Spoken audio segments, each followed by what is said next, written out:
mungkin saya akan switch lagi sambil Pak Prastiwo akan memperbaiki, dan waktunya saya akan pindahkan ke Pak Dwi Arko ya. Pak Dwi Arko saya lihat sudah masuk di sini, coba saya kasih ke host dulu. Baik, dan Pak Prastiwo mungkin kalau nanti memang nggak bisa ya nggak apa-apa, terpaksa tanpa kamera, tapi ini saya switch dulu biar santai ya, tenang. Oke Mbak Jenny, saya ucapkan terima kasih Mbak Jenny, thank you, dan teman-teman silakan terkoneksi dengan Mbak Jenny. Baik, teman-teman di sini saya akan sedikit memberikan, sebentar, ya, mana ya? Kadang salah pencet nanti malah Zoom-nya malah bubar malah. Baik, teman-teman di sini saya akan share screen dulu dan saya akan memperkenalkan di sini profilnya daripada Pak Dwi Arko. Ya, ini adalah profil Pak Dwi Arko, seorang coach, transformation coach, life coach, dan self-talk coach. Ya, waduh banyak sekali nih ya. Ini teman-teman nanti bisa terkoneksi dan Pak Dwi Arko malam ini akan memberikan sebuah materi yang tidak kalah menarik ya. Semuanya bagus materinya. Yang berjudul apa teman-teman di sini? Judulnya adalah 5 Magic Words for Selling. 5 Magic Words for Selling. Jadi 5 kata ajaib untuk menjual. Ya, teman-teman sebelum saya masuk di sini, Pak Dwi Arko apakah sudah siap? Yes, sudah siap Mas. Siap. Oke, thank you. Sudah siap ya. Ini saya stop screen.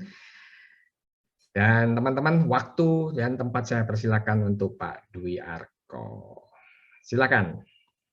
Oke, terima kasih Pak Andreas. Ini harusnya saya agak nanti ternyata harus maju dulu, nggak apa-apa. Demi teman-teman biar tidak terbuang sia-sia waktunya gitu ya. Suara saya kedengaran dengan jelas? Oke, thank you. Oke, izin siap. Thank you. Saya izin sharing dulu.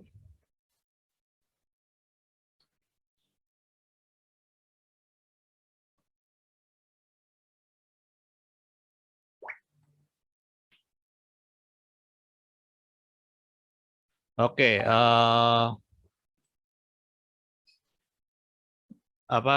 materi kali ini kelihatannya kok kayak pakai magic ini, apakah ini suatu hal yang berhubungan dengan dunia antah berantah atau dunia kasat mata gitu ya, Bapak Ibu, teman-teman semuanya di sini. Jadi magic ini sebenarnya kalau nanti saya sharingkan kepada teman-teman mungkin sudah banyak di antara teman-teman yang tahu gitu ya. Tetapi ini hanya untuk penyegaran kembali. Kan saya hanya sharing 5 karena sebenarnya kalau saya belajar langsung dari mentor saya ini itu kurang lebih sebenarnya ada sekitar 15 ya. Nah, nanti kalau teman-teman mau tahu lebih dalam lagi ya, saya ada komunitasnya, ada grupnya yang memang baru saya bentuk ya. Oke. Ini langsung next aja ya. Oke, nah saya belajar dari seorang womanpreneur ya, dan saya akhirnya dengan izin beliau saya bisa membuat produk materi ini dan saya namakan materinya itu Queen Selling. Sebenarnya di dalam produk Queen Selling itu banyak sekali nanti tentang strategi, tentang framework selling dan sebagainya. Nah, salah satu wisdom yang saya dapat dari beliau adalah tentang word magic ini ya, word magic ini. Nah, tapi sayangnya teman-teman, saya memang tidak bisa membuka siapa yang mentor saya ini, karena mentor saya ini bukan seseorang yang suka flexing. Ya. Artinya kalau teman-teman sekarang di sosial media banyak kita tahu tokoh-tokoh wah yang kemarin-kemarin kelihatannya orang kaya sultan gitu ya, tahu-tahu sekarang sudah ada di kantor polisi atau berurusan dengan polisi gitu ya. karena kasus-kasus macam-macam itu ya. Nah, kebetulan yang saya jadikan mentor saya ini adalah seorang womanpreneur yang memang sudah punya pengalaman luar biasa tentang bisnisnya ya, dan bahkan dia punya perusahaannya di Hong Kong, Singapura dan Indonesia. Nah ini fenomenanya teman-teman. Kalau orang yang suka flexing kelihatan kaya itu sebenarnya belum kaya-kaya banget ya. Karena kalau orang kaya banget itu biasanya malah justru sederhana. Saya pun kalau ketemu beliau itu pakaiannya kasual banget ya. Beliau itu sederhana banget pakaiannya. Paling-paling kalau saya ketemunya di kantor ya pakaian ala kerja begitu ya. Tapi tidak pernah dia berpakaian yang menunjukkan dari kelas atas dan sebagainya gitu ya. Padahal memang penghasilannya memang boleh dibilang luar biasa sekali beliau ini ya. Bahkan dia memang sudah sering terbang ke Hong Kong, Singapura, Indonesia. Cuma kemarin beliau bilang di saat-saat pandemi ini memang agak sedikit kesusahan ya, dan dia untungnya sebelum pandemi itu dia sudah memperkuat tim masing-masing negara tersebut sehingga dia tidak perlu ke sana kemari ya. Nah, apa sih 5 magic word untuk jualan ini gitu ya. Nah, teman-teman, ini nanti yang akan saya bagikan karena waktunya hanya sebentar ya, hanya sekitar 30 menit gitu ya. Yang saya bagikan ini tidak semuanya ya, nanti mungkin contoh-contohnya mungkin juga tidak akan banyak begitu.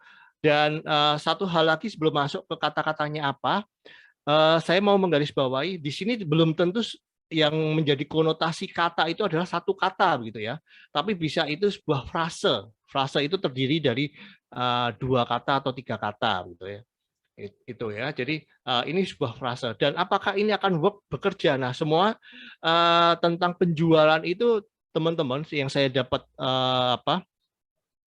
dapatkan dari mentor saya ini ya, tentang penjualan ini sebenarnya yang mempunyai peran paling besar sukses tidaknya kita jualan itu bukan tekniknya, tetapi adalah yang ada di antara pikiran kita, perasaan kita, dan tubuh kita. Artinya apa? Keyakinan kita.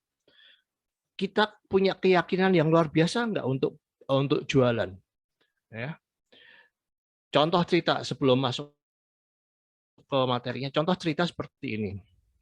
Saya sendiri punya pengalaman jualan dulu dengan produk-produk yang boleh dibilang produk itu tidak murah ya. Kalau teman-teman tahu Apple ya, nah apakah teman-teman akan lihat Apple itu harganya murah gitu ya.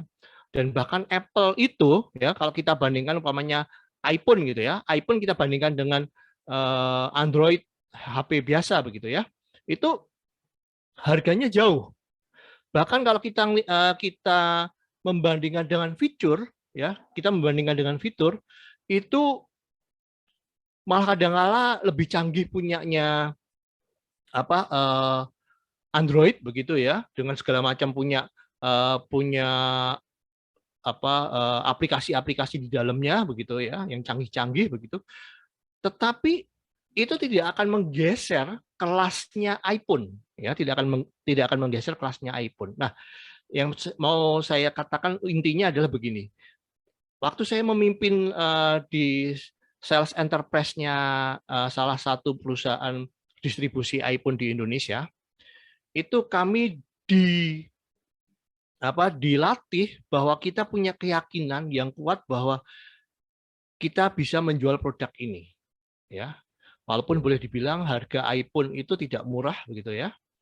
Boleh dibilang ibaratnya begini, kalau umpamanya kita beli iPhone yang sekarang, iPhone 13 katakanlah, mungkin kita harus merogoh kocek mungkin sampai 20 juta, sampai sekian puluh juta, atau belasan juta, begitu ya. Itu kalau kita bandingkan, kita beli dengan harga segitu, kita beli dengan yang punya Android, pasti kita kan punya fitur, punya kecanggihan-kecanggihan di dalamnya yang lebih tinggi punya Android gitu ya. Tetapi kenapa Apple selalu dicari. Apple punya segmennya sendiri dan orang-orang yang menjual produknya Apple itu memang dilatih untuk percaya diri bisa menjual barang yang boleh dikata itu tidak murah.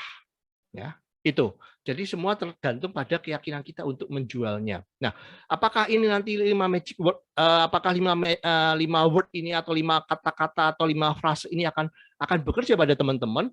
Itu tergantung teman-teman. Ya, ini saya hanya memberikan tools-nya saja. Ya, ibarat kalau kita itu pegang pisau, ya. Nah, pisau ini nanti mau dipakai buat apa dan apakah itu bisa powerful buat kita atau tidak, itu tergantung bagaimana kita memakai pisau itu. Kalau kita kurang yakin bisa memanfaatkan pisau itu, ya pasti tidak bisa akan menembus atau tidak bisa akan berhasil menggunakan pisau itu. Ibaratnya pisau untuk mengiris daging, pisau untuk mengupas buah dan sebagainya, ya. Nah, itu tergantung bagaimana kita yakin bahwa pisau ini akan bekerja pada kita. Nah, langsung saja teman-teman, ya, masuk pada materi pertamanya, ya. Oke, Pak Andreas, sebelumnya saya nanti sampai jam berapa ya? Sampai jam 8.30. Oke, 8.30.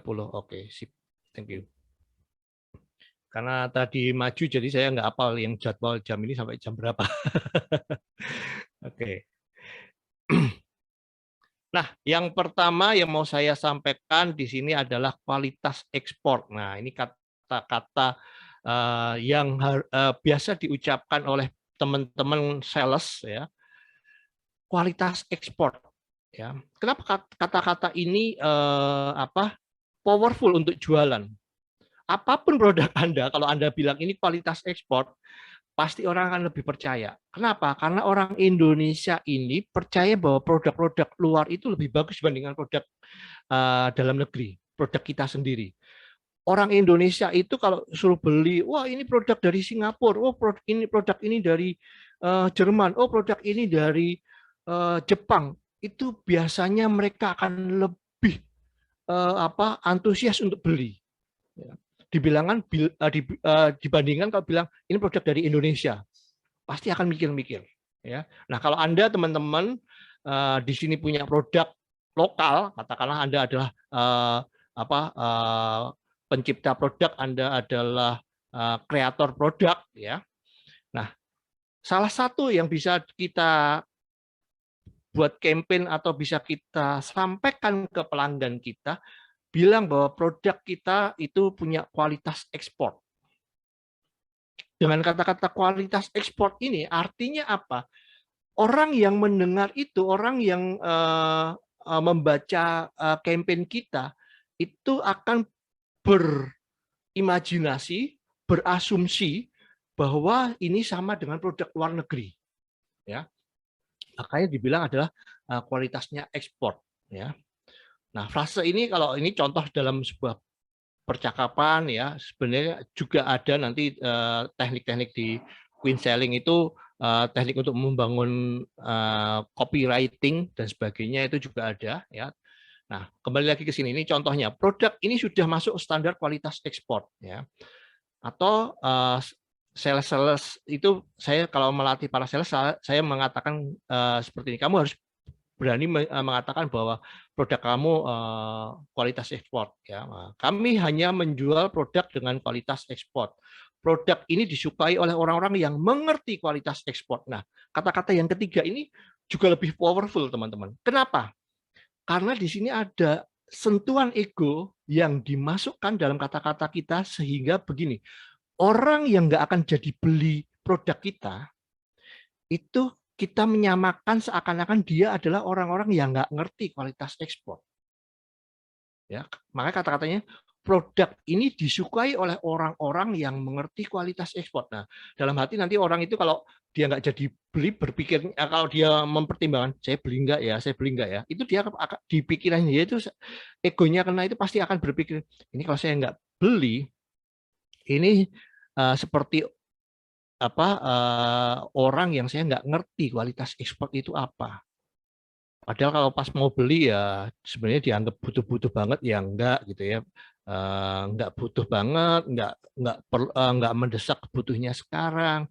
Tapi ini karena salesnya ngomong, Pak, produk saya ini adalah produk yang disukai oleh orang-orang yang mengerti tentang kualitas ekspor. Nah, orang tersebut akan berpikir kalau saya nggak beli, wah saya nggak dianggap termasuk bagian dari orang-orang yang nggak ngerti kualitas ekspor. Ya. Atau dalam kalau pemainnya SPG atau orang yang jaga toko, bisa saja dia mensentil pembeli yang atau calon customer yang masuk ke toko itu. Kami hanya menjual produk kualitas ekspor di toko ini. Ya. Artinya apa? Itu nanti sudah ketanam dalam pikiran calon pembeli itu. Selama dia keliling ke toko-toko, keliling di toko kita, ya keliling yang di toko kita, itu dia sudah menganggap bahwa semua yang ada di situ adalah kualitas ekspor. Ya. Ini satu frase pertama tentang kualitas ekspor. Ini penting, teman-teman. Untuk apa? Mengangkat harkat produk kita. Ya. Karena ini bukan sembarangan kita hanya memilih kata ini tidak atau frase ini tidak, tetapi ini memang sudah sama Queen Selling. Beliau sudah waktu dia awal-awal dulu beliau pernah bercerita ya, waktu beliau di awal-awal dulu jualan di Indonesia itu dia selalu pakai kata-kata ini ya. Kalau teman-teman teman-teman nggak yakin ya dengan produknya sendiri, nah, sama aja nanti pembelinya seberapa jauh dia akan yakin. Tapi kita bisa tambah meyakinkan orang lain atau calon pembeli kita dengan mengatakan ini kualitas ekspor. Ini ya, frase pertama yang kita pelajari malam ini adalah ini, kualitas ekspor. Jadi coba teman-teman nanti bisa menyusun kampanye atau untuk broadcast atau untuk kampanye atau skrip untuk nanti kalau berbicara terhadap calon pembeli kita, nah itu diselipkan kata-kata kualitas ekspor. Produk kita adalah produk yang standarnya adalah kualitas ekspor. Ya, itu akan mendorong mereka untuk mempercayai produk kita. Ini baru satu ya, baru satu. Ya, berikutnya. Nah, ini teman-teman. Ini nggak harus tiga-tiganya pakai ya. Ada imajinasikan, dengarkan, bayangkan. Ini saya memakai tiga kata ini itu sebenarnya dalam rangka saya mencoba untuk menjelaskan kepada teman-teman yang ada di sini bahwa calon pembeli kita, calon customer kita, calon pelanggan kita itu biasanya dalam melakukan komunikasi itu punya punya pola tersendiri, punya polanya masing-masing. Nah, pola itu ada yang namanya pola visual dalam melakukan komunikasi, ada yang namanya pola audio, ada juga yang namanya pola kinestetik. Ya. Nah, kadang-kala kita tidak tahu saat berbicara pertama kali pada orang yang kita hadapi atau kalau kita mengeblas suatu campaign.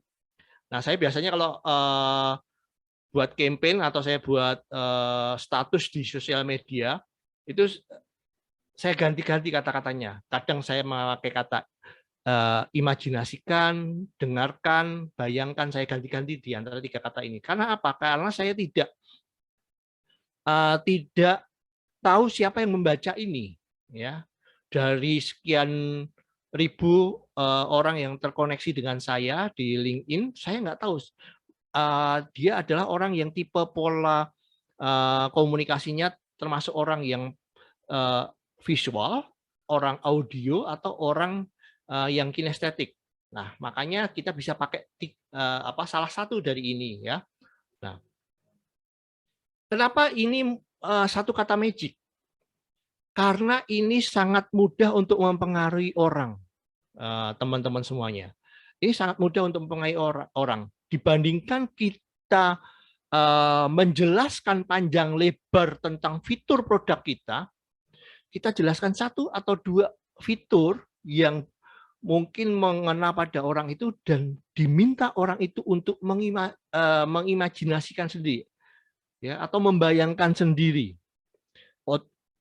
Dengan apa? Dengan kita kaitkan egonya mereka.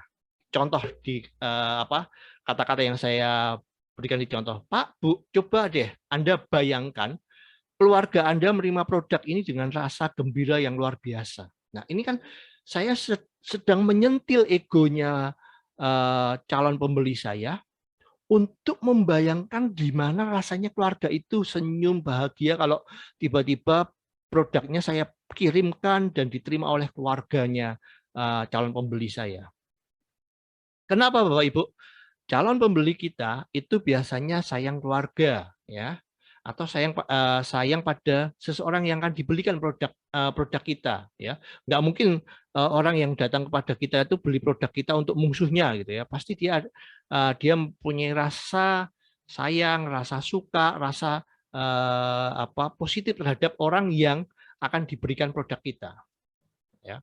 Nah, makanya saya meminta mereka menyentuh egonya orang tersebut untuk membayangkan, ya, bayangkan keluarga Anda menerima produk ini dengan rasa gembira yang luar biasa.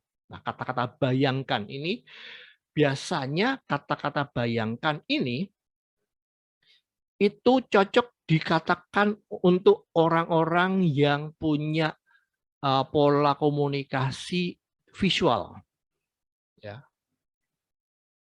visual. Oke. Lalu contoh berikutnya, coba Anda mengimajinasikan saat istri Anda melihat Anda memberinya kalung ini. Nah, kita meminta dia untuk mengimajinasikan saat dia di hadapan istrinya dan menyampaikan kalung ini. Ibaratnya mungkin contoh ini adalah toko kita atau kita sedang jualan kalung, gitu ya. Nah, seorang suami itu pasti kebahagiaannya melihat istrinya tersenyum gembira, ya. Kalau kita minta untuk mengimajinasikan, itu egonya dia kena. Kenapa teman-teman seperti itu? Karena itu sudah masuk ke dalam diri dia dan dia sudah membayangkan yang kemungkinan akan terjadi. Jelas yang dia bayangkan pasti yang indah-indah, gitu ya. Nah, disinilah kita bisa memainkan itu, ya, memainkan kata mengimajinasikan. Jadi kita nggak perlu menjelaskan kalung ini kualitasnya prima, kalung ini bagus, kalung ini banyak disukai orang, kalung ini bla bla bla bla bla. Mungkin kita akan menyebutkan 1001 macam keunggulan kalung ini. Anda nggak perlu mengatakan itu sampai 1001 macam keunggulan kalung ini. Anda cukup katakan satu atau dua keunggulan kalung itu dan minta customer kita untuk mengimajinasikan. Ya, itu. Berikutnya, contoh berikutnya ini untuk orang audio, ya. Saya memakai kata dengarkan, ya. Pak, Bu, Anda bisa mendengarkan apa yang mereka guncingkan bila Anda bawa mobil ini ke kantor. Nah, mungkin Bapak Ibu ini seperti kalau kita anggap saja kita ini salesnya atau kita ini sales di sebuah dealer mobil, gitu ya. Nah, kenapa? Karena ini menyentuh ego juga, Bapak Ibu. Kita kan pasti akan senang kalau dipuji orang. Kita akan senang kalau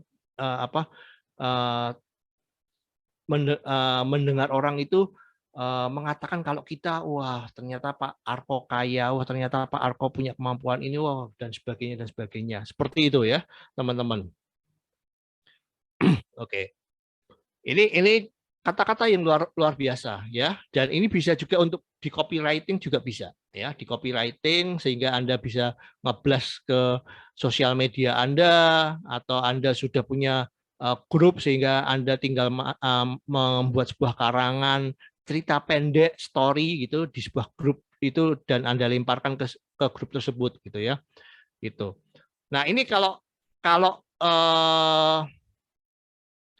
orang kinestetik gimana? Ini kan masih kata imajinasikan, dengarkan, dan bayangkan. Untuk kata imajinasikan itu bisa untuk orang visual, bisa untuk orang kinestetik. Tapi orang kinestetik itu bisa juga yang lebih tepat adalah rasakan.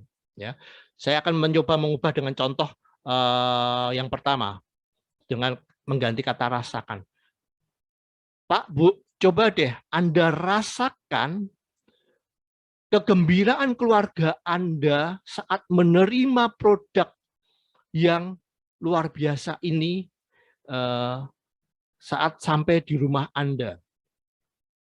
Ya, saya tadi memakai kata coba Anda rasakan kegembiraan keluarga Anda. Ini orang-orang kinestetik ya. Biasanya orang kinestetik itu pakai bahasanya adalah rasakan. Itu, Bapak Ibu ya, teman-teman Bapak Ibu yang belajar NLP pasti akan tahu pola komunikasi visual, pola komunikasi audio, pola komunikasi kinestetik ya. Nah, kata-kata ini sangat bagus untuk disampaikan ke calon pembeli kita. Oke. Berikutnya, percaya. Nah, ini kata percaya ini akan membawa dampak secara psikologis bagi lawan bicara kita. Dia akan menjadi merasa lebih dihargai, menjadi lebih respect dan hormat pada kita. Dia akan lebih akan lebih respect, akan lebih humble pada kita, atau dia akan lebih ramah, biasanya seperti itu kalau kita ada kata-kata ini. Ya, ini sudah saya buktikan juga waktu saya dengan tim saya di Apple, ya, itu saya selalu pada mereka, jangan kalian lupa untuk sekali saja mengucapkan saya percaya sama Bapak, saya percaya kalau Bapak bla bla bla bla. Ya, contohnya ini ada di bawah ini. Saya percaya kalau Bapak atau Ibu ya pasti akan memutuskan yang terbaik untuk pakai produk ini. Saya sudah satu langkah lebih maju, teman-teman. Tidak saya pakai kata-kata begini. Kalau ini saya ulang ya. Saya percaya kalau Bapak pasti akan memutuskan yang terbaik untuk, nah biasanya teman-teman sales ini untuk biasanya kata-katanya adalah terbaik untuk beli produk ini. Biasanya orang tidak mau didikte untuk beli produk ini. Nah, saya lebih maju lagi, pakai kata dengan kata beli tadi diganti dengan kata pakai. Jadi seakan-akan sudah orang itu diminta untuk membayangkan kalau pakai produk tersebut. Saya percaya kalau Bapak pasti akan memutuskan yang terbaik untuk pakai produk ini. Nah, ini secara ego juga menyentuh mereka. Teman-teman, apa yang tersentuh? Kalau saya tidak pakai produk ini, nanti dibilang keputusan saya bukan keputusan yang terbaik. Saya kalau pamannya sudah tahu profesi yang menjadi lawan bicara saya, contoh profesinya adalah dokter ya. Ini contoh waktu saya jualan iPad gitu ya ke salah satu rumah sakit. Waktu itu saya harus ketemu dengan direktur rumah sakitnya, dan tahu kalau direktur rumah sakit itu juga seorang dokter. Nah, saya mengatakan begini, saya percaya kalau Pak, saya sebutkan namanya, akan memutuskan memakai produk yang tepat untuk orang-orang yang percaya tentang hidup sehat. Nah, ini teman-teman. Di situ artinya apa? Kalau orang ini tidak pakai produk saya, dia tidak percaya, dia tidak pakai produk saya, artinya dia tidak tahu tentang hidup sehat. Ya. Nah, tapi yang menjadi kuncinya adalah saya mengatakan saya percaya, ya, saya percaya. Saya percaya Anda akan menunda tidak akan menunda mentransfer sesuai dengan invoice ini. Ya. Saya percaya Anda tidak akan menunda mentransfer sesuai dengan invoice ini. Biasanya ini saya katakan di saat kalau saya ada deal project, biasanya kalau project itu kan kita dibayarnya di belakang ya. Dan mungkin teman-teman kalau project dengan satu institusi, ibaratnya kita ini jualannya bukan ke customer tapi B2B ya, itu pasti nanti akhirnya mundur sebulan, 2 bulan, 3 bulan. Nah, saya kalau ketemu dengan calon pembeli saya atau pembeli saya itu saya mengatakan ini biasanya itu nanti dia paling lama 1 bulan itu invoice-nya udah dibayar ya, itu contohnya. Oke, berikutnya Bapak Ibu. Ini juga satu hal yang luar biasa, kata-katanya bukan murahan ya. Jadi saat kita mengatakan hal tersebut akan membuat calon pembeli tambah yakin dengan harga yang mengikuti kualitasnya. Artinya teman-teman, di sini mengatakan bahwa produk kita itu bukan murahan. Itu kita sudah tidak perlu lagi ngomongin tentang diskon, tentang potongan harga dan sebagainya. Karena kalau ada produk sudah dilabel dengan produk bukan murahan, itu orang pasti akan tahu bahwa itu harga netnya memang segitu. Harga netnya sudah tertulis di situ.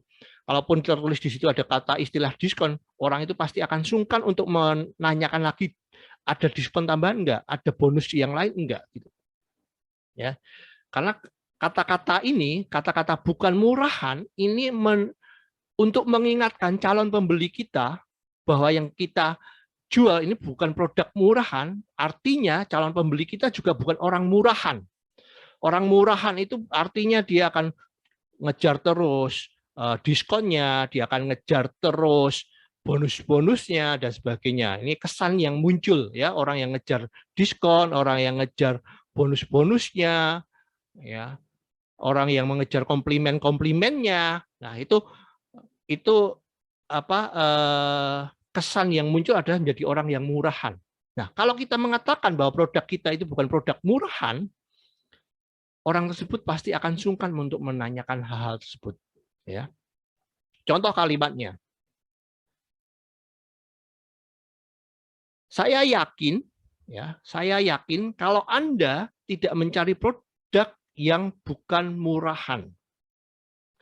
Jadi kita yakin kalau calon pembeli kita yang ada di hadapan kita atau yang membaca ini, umpamanya kita bikin status di sosial media, itu adalah bukan orang-orang yang murahan. Kalau dia memang orang yang murahan, pasti dia nggak akan komen, dia nggak akan nge-like, dia diem aja. Tapi kalau ada dia nge-like, dia komen, nah itu berarti dia bukan orang murahan, ya. Karena dia sudah tahu bahwa produk kita pun bukan produk murahan. Artinya produk kita itu ada harganya tertentu yang mungkin harganya tidak sama dengan harga di pasaran sana. Ya, jadi kalau sudah dibilang bukan produk murahan, kalau kita masih cari, umpamanya kita pembeli nih, sudah dikatakan bukan produk murahan, nah, terus kita masih mencari perbandingannya di Topet, Tokopedia, di Shopee dan sebagainya. Nah, ini adalah perilaku kita, adalah orang murahan. Artinya apa? Kita masih cari produk yang lebih murah di bawahnya berarti gitu ya. Nah, kata-kata ini Bapak Ibu, kata-kata ini bukan murahan, ini tambah powerful kalau Anda rangkai menjadi sebuah copywriting itu sandingkan dengan kata-kata kata-kata yang pertama atau frase yang pertama tentang kualitas ekspor. Nah, sudah dibilang bukan murahan, kualitas ekspor, orang pasti akan ngerti bahwa ini memang dengan harga yang sudah ditentukan. Ya. Sudah dikatakan bukan produk murahan, kualitasnya ekspor lagi. Nah, ini sudah jangan-jangan produk ini sudah sekelas produk-produknya Jerman. Produk ini jangan-jangan sudah sekelas produknya Jepang. Produk ini jangan-jangan sudah sekelas dengan produk-produknya dari mana? Dari Amerika, gitu ya. Saya tidak mengatakan produk ini sudah sekelas dengan produknya Cina. Karena kata Cina itu cenderung orang konotasinya adalah murah.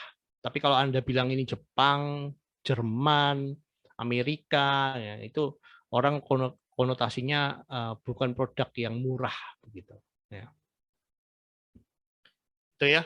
Contohnya ini bukan murahan ya. Nah, ini kalau Anda gabungkan dengan kata-kata kualitas ekspor, wah ini luar biasa nanti copywriting Anda, apalagi kalau Anda buat status demikian di LinkedIn Anda itu, dan relasi-relasi Anda adalah direktur. Nah, ini sasaran tembaknya sudah tepat gitu ya. Karena orang-orang yang sudah di level direktur, top manajerial itu pasti bukan orang, pasti tidak mau dikatakan orang murahan, ya. Tidak mau dikatakan orang yang tidak mengerti kualitas ekspor, ya. Nah, mereka adalah orang-orang yang sudah paham tentang kualitas ekspor. Orang-orang yang tidak mencari produk murahan. Ya. Nah, kata-kata ini kalau Anda rangkai dengan ciamik menjadi copywriting yang bagus, ya, nah itu pasti akan mengena ke teman-teman kita di LinkedIn, connection kita di LinkedIn yang statusnya sudah top managerial, ya, yang kerjanya itu sudah di posisi top managerial.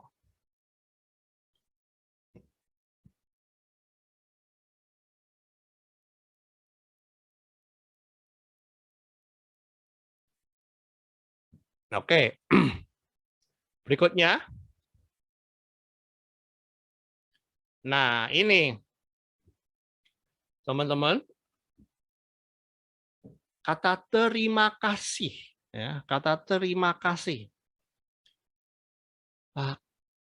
Pak, ini nggak usah diomongin, saya sudah tahu gitu ya. Nah, justru saya mau mengulangi untuk saya sampaikan kepada teman-teman di sini, karena kadangkala kita itu lupa mengucapkan kata terima kasih, ya. Nah, kata-kata ini ternyata teman-teman ini punya dampak yang luar biasa untuk adanya repeat order, ya, adanya repeat order. Saya suka kadang-kadang belanja di Topet ya, saya suka belanja di Topet atau di Shopee gitu ya. Itu saya akan respect atau saya akan mengingat tokonya, nama tokonya itu buat mereka yang setelah, kan biasanya di sini ada ada permintaan untuk memberikan ulasan gitu ya, memberikan ulasan atau memberikan testimoni gitu ya. Itu mereka lalu mengechat kita kembali untuk mengucapkan terima kasih atau balas by notifikasi juga nggak apa-apa, tapi hanya sekedar ingin mengucapkan terima kasih. Nah, itu buat saya akan mengingat nama tokonya, ya. Nah, ini tidak hanya dilakukan oleh saya, teman-teman, ya. Banyak orang, ya, itu akan merasa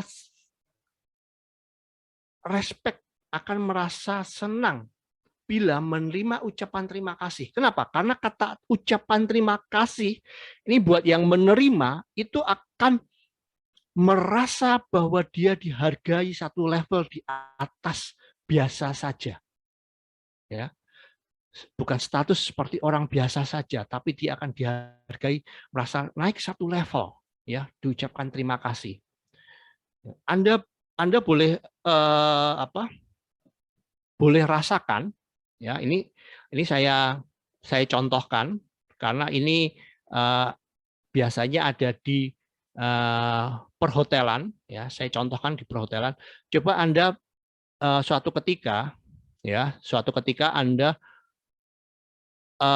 datang ke hotel bintang 5 dan coba Anda bandingkan Anda datang ke satu losmen, ya.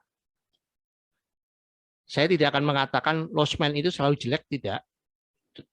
Dan saya tidak mengatakan bintang 5 itu selalu baik, tidak. Tetapi karena saya juga pernah beberapa kali diminta untuk melakukan training service excellent. Nah, standar service excellent di hotel bintang 5 itu salah satunya adalah kata terima kasih, teman-teman. Ya. Nah, kata terima kasih ini penting buat calon customer kita. Dia akan merasa lebih dihargai, dia merasa lebih dibandingkan pembeli biasa, ya. Dan efeknya adalah dia akan mengingat kita, ya. Contohnya, terima kasih sudah bertransaksi dengan saya. Akan lebih powerful lagi Anda mengucapkan namanya. Terima kasih atas kepercayaannya, Pak Heru, dengan membeli produk kami. Terima kasih atas kepercayaannya, Bu Susi, dengan membeli produk kami. Saya yakin nama Anda akan diingat oleh orang itu. Paling tidak kalau bukan nama yang diingat, ya biasanya nanti ada calon customer yang datang ke toko itu.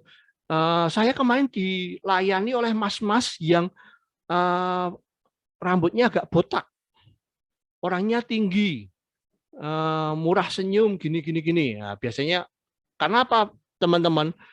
Kenapa nama itu kadang lupa? Orang akan mudah dengan mengingat dengan visualnya, ya. Ini kalau buat orang-orang yang visual, karena di dunia ini orang-orang visual itu kurang lebih 95% jumlahnya, ya, dibandingkan tadi ada yang polanya audio sama polanya kinestetik. Yang paling minim, paling kecil itu kinestetik, ya. Nah, orang-orang visual ini banyak, ya. Ada beberapa buku yang mengatakan 84 atau 80%, ada beberapa buku yang mengatakan bahkan berani mengatakan sampai 90%, ya. Nah, ini saya tidak mempusingkan persentasenya yang benar yang mana, tapi intinya bahwa orang visual itu lebih banyak di dunia ini, ya. Buktinya apa? Buktinya YouTube terkenal, buktinya TikTok cepat naiknya, ya. Buktinya sekarang Instagram kita ada reel-nya, ya. Buktinya Anda kalau pakai LinkedIn, Anda bikin status pakai gambar, lebih banyak yang view atau melihat, syukur-syukur memberikan komen. Nah, ini artinya orang visual banyak. Nah, kembali lagi ke sini. Jadi kita ucapkan terima kasih dan sebutkan nama itu juga sangat powerful, ya, sangat powerful. Kalau upamanya nanti pasti ada yang tanya, terus lah kalau kita nggak kenal namanya, itu gimana? Ya udah, terima kasih atas kepercayaan Bapak dengan membeli produk kami, ya, itu. Oke, nah sudah selesai. Saya hanya di sini karena waktunya mepet, ya. Tadi sudah di warning sama Pak Andreas, ya. Sudah di warning sama Pak Andreas. Nah, teman-teman kalau yang pengen nanti lebih berdalam silahkan nanti join ke grup ini, ya. Oke, sekarang mungkin ada waktu sedikit untuk tanya jawab ya Pak Andreas, ya. Ya. Oke, ini ada yang kirim pesan, tapi pesannya ke saya tadi Japri. Oke. Saya bacakan aja di sini, ya. Ya. Jadi ini adalah pertanyaan dari Pak Wisnu Wahyu Saputra. Pertanyaannya saya bacakan begini. Jika produk kita adalah barang yang dibutuhkan industri migas, misalnya kita produksi pipa baja karbon. Sudah jelas produk ini harus memenuhi standar internasional untuk bersaing. Bagaimana kita meyakinkan customer, dalam kurung, membuat mereka percaya bahwa produk ini berkualitas ekspor dan harganya kompetitif.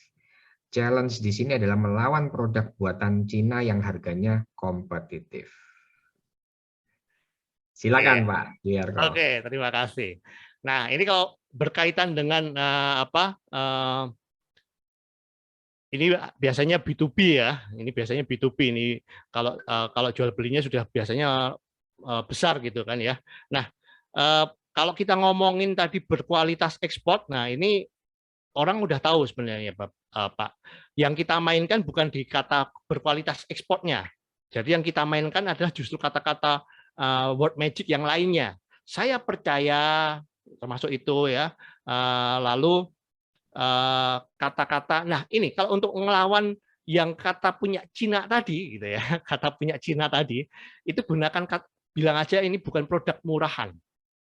Nah, Anda nanti meminta ke customer, biasanya kalau negosiasi ini kan ketemu biasanya ya, itu gunakan kata-kata imajinasikan, bayangkan. Nah, ini lebih powerful, ya lebih powerful. Jadi udah nggak usah pakai kata-kata kualitas ekspor, nggak usah, ya, karena pasti ini pasti kualitasnya akan standar dengan kualitas ekspor ya. Tadi kan Pak sudah mengatakan seperti itu ya. Nah, berarti yang harus Anda katakan adalah yang dalam penjualan Anda ini bukan produk murahan. Kalau kita sudah bilang bukan produk murahan, orang akan cenderung untuk membandingkan harga cari murahnya. Nah, itu cari murahnya kan karena kata-katanya adalah pasti dia akan cari, oh ini punya Cina lebih murah gitu. Nah, kalau kita sudah mengatakan ini bukan produk murahan, dia sudah akan tahu bahwa ini kualitasnya memang di atas itu gitu ya. Lalu kata-kata yang bisa dipakai untuk meyakinkan calon customer kita adalah dengan tadi menggunakan kata-kata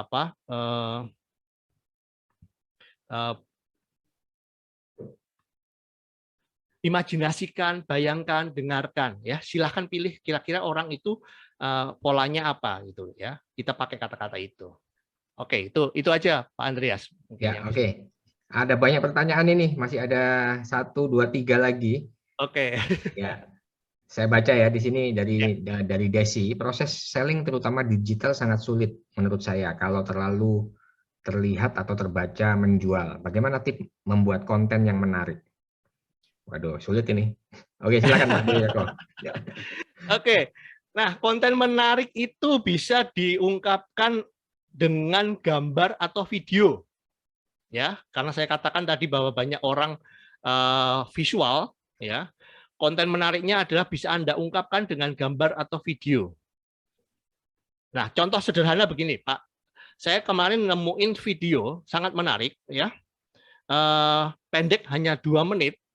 Itu orang marah-marah dan itu videonya sudah sempat viral ya, sempat viral di TikTok, sempat viral di Snack ya, kan ada itu aplikasi Snack itu ya yang untuk video-video itu ya. Itu apa saya lihat view-nya banyak ya, itu ada orang marah-marah, jadi ceritanya itu dia di sebuah salon dia marah-marah, marah-marahnya itu kesannya negatif ya, karena kan kita itu paling demen lihat orang marah-marah. Nah, itu videonya jadi viral. Padahal di situ tuh dia marah-marah, kenapa harganya murah banget? Wong saya udah merasa puas dilayani, kok harganya murah banget? Nah, sebenarnya kan dia hanya mau mengatakan bahwa harga waktu itu harga potong di situ ya, harga potong di situ 70.000 itu murah banget buat dia. Marah-marahnya itu. Tapi cukup viral video itu ya. Jadi bagaimana kita membangun konten kita ya bisa dengan gambar, bisa dengan video. Itu. Ya. Itu Andreas. Oke. Thank you. Ada 2 lagi nih ya, 2 lagi. Dari Kelvin. Dari Kelvin bertanya, Coach, apakah kata magic berkaitan dengan tipe customer? Dalam arti kata magic untuk customer ego dengan customer realistis tidak sama. Oke, wah luar biasa nih pertanyaan yang sangat powerful Pak Kevin. Terima kasih. Ya, dulu saya mempercayai bahwa customer itu ada customer realistis dan customer ego. Bahkan waktu saya mengikuti pelatihan untuk menjadi sales B2B, ya, waktu itu selalu dikatakan bahwa hubungan B2B itu adalah hubungan realistis, ya. Nah, tetapi dalam perjalanan saya bersama tim sales saya itu ternyata di balik kata realistis yang memainkan ini adalah orang-orang dengan yang memainkan realistis ini adalah orang manusia. Orang atau manusia ini tetap ada egonya. Ya. Tetap ada egonya. Jadi, kalau Anda presentasinya adalah untuk urusan B2B, saat presentasi di depan, di data presentasi Anda, boleh Anda sampaikan gambar-gambar atau data-data realistisnya, ya, fitur, data-data angka dan sebagainya. Tetapi cara menyampaikan Anda, mengungkapkannya, Anda perlu mendorong ego orang yang mendengarkan Anda. Nah, itu ya. Jadi dua-duanya bisa dipakai, Pak Kevin. Ya, seperti itu pengalaman yang terjadi, dan saya juga mendampingi beberapa perusahaan itu saya memainkan seperti itu, dan mereka biasanya goal ya, dengan mendorong dua-duanya seperti itu. Jadi kita meletakkan realistis atau data-data itu di presentasi kita, tapi cara mengungkapkan presentasinya kita tetap mendorong ego. Itu Pak Andreas. Ya, terima kasih. Mudah-mudahan terjawab Pak Kelvin. Dan satu pertanyaan terakhir ya, karena waktunya juga sudah sangat mepet di sini. Oke, pertanyaan terakhir dari Adi. Kira-kira kata apa yang bisa kita pakai jika kita membuat produk baru seperti kaos? Namun faktanya harga produksinya mahal dan mau nggak mau kita juga harus jualnya mahal. Kira-kira promosi yang efektif seperti apa, Coach? Oke, terima kasih. Ini tidak hanya kalau ini jawabnya tidak hanya sekedar kata-katanya, ya, tetapi jelas ini pertama kali adalah Anda harus berhasil menentukan target marketnya itu tepat, ya. Ini kuncinya ada di target market. Karena gini, produk Anda mahal, produk Anda bagus, Anda sudah bikin kata-katanya juga, kata-kata penjualannya seperti tadi kayak ada kualitas ekspor, lalu bukan murahan gitu. Tapi kalau Anda ngomong di target market yang low, wah itu kayak Anda berbuih-buih buang tenaga saja ya. Jadi artinya di sini adalah yang sebelum sampai ke langkah membangun kampanyenya kayak apa adalah tentu kalau ini produk baru, apalagi ini produk baru, Anda benar-benar harus survei untuk menentukan target marketnya. Nah, kalau teman-teman nanti join di Queen selling, kita ada frame sellingnya di situ untuk menentukan target marketnya, lalu untuk sellingnya bagaimana, after sellingnya bagaimana, itu ada. Itu sih, Andreas. Thank you. Oke, thank you ya, thank you. Mudah-mudahan menjawab ya, meskipun singkat, padat, dan teman-teman jika Anda masih merasa belum puas, silahkan terkoneksi ya. Tujuan kita di sini adalah terkoneksi dengan satu sama lain ya, terutama dengan speaker-speaker yang sudah memberikan materinya. Jadi sekali lagi teman-teman, sebelum kita masuk, saya kasih linknya lagi, silakan diklik saja linknya. Ini adalah link LinkedIn Pak Duyarko ya, luar biasa teman-teman. Oke, terima kasih Pak Duyarko. Luar biasa materinya, silakan materinya bisa dimatikan. Dan teman-teman, sebelum kita masuk ke pemateri selanjutnya, yaitu yang akan dibawakan oleh sebentar, Pak Prastiwo Anggoro ya, akan dibawakan oleh Pak Prastiwo Anggoro. Dan sebelum masuk, saya minta 1 menit kepada teman-teman untuk sedikit promosi ya. Promosinya saya nggak ngomong, saya akan sharingkan di sini, sharing screen saya. Oke teman-teman, sebentar. Ya, saya akan promo.